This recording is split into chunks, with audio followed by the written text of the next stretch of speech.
அஸ்ஸலாமு அலைக்கும் viewers, welcome to Inaya's kitchen recipe. நம்ம சேனலில் சப்ஸ்கிரைப் பண்ணலாம், மறக்காமல் சப்ஸ்கிரைப் பண்ணுங்கள். பக்கத்தில் இருக்கிற பெல் பட்டனை கிளிக் பண்ணுங்கள். அப்போ தான் நான் டெய்லி போடுற வீடியோஸ் உங்களுக்கு வந்து சேரும். லைக் பண்ணுங்கள், கமெண்ட் பண்ணுங்கள், மறக்காமல் ஷேர் பண்ணுங்கள். Thank you viewers.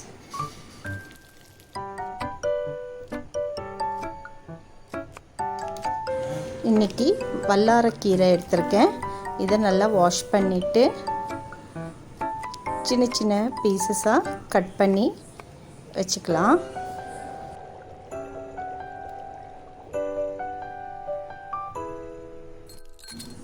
ஒரு பேன் எடுத்துகிட்டு 3 ஸ்பூன் ஆயில் விட்டுருக்கேன். ஆயில் சூடான பிறகு 1 கப்பு வெங்காயம் கட் பண்ணி அதில் நான் சேர்த்துக்கிட்டேன். இப்போ இதை நல்லா வதக்கிக்கலாம். வதங்கின பிறகு 2 பச்சை மிளகாய், 1/2 டீஸ்பூன் மிளகாய்த்தூள், மஞ்சத்தூள் 1/4 டீஸ்பூன், இதை எல்லாத்தையும் போட்டுட்டு நல்லா வதக்கிக்கலாம்.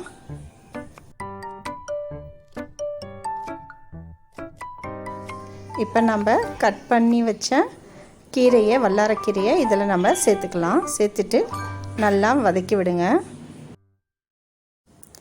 அடுப்பை லோ ஃப்ளேமில் வச்சுட்டு ஒரு 10 நிமிஷம் இதை வேக விடலாம். ஒரு முட்டை எடுத்துக்கோங்க. கீரை இப்போ வெந்துருச்சு பாருங்கள்.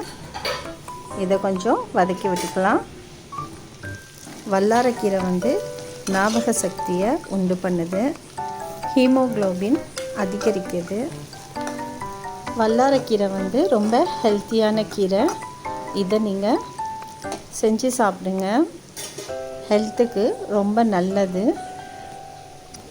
சால்ட்டு 1/4 டீஸ்பூன் சேர்த்துக்கிட்டேன், நீங்கள் பார்த்து போட்டுக்கோங்க. இப்போ ஒரு முட்டை உடைச்சிட்டு இதில் நான் சேர்த்துக்கிறேன்.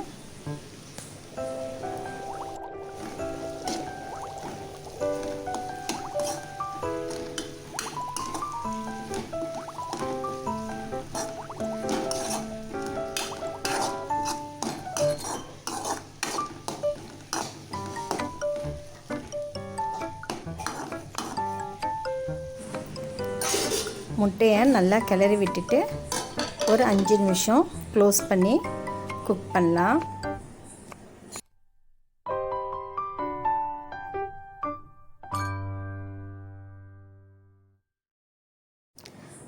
ரொம்ப ஹெல்த்தியான கீரை இது.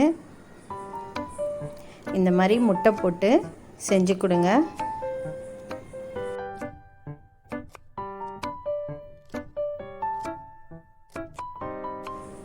Thank you viewers. மறக்காமல் சப்ஸ்கிரைப் பண்ணுங்கள், லைக் பண்ணுங்கள், கமெண்ட் பண்ணுங்கள், மறக்காமல் ஷேர் பண்ணுங்கள். Thank you viewers.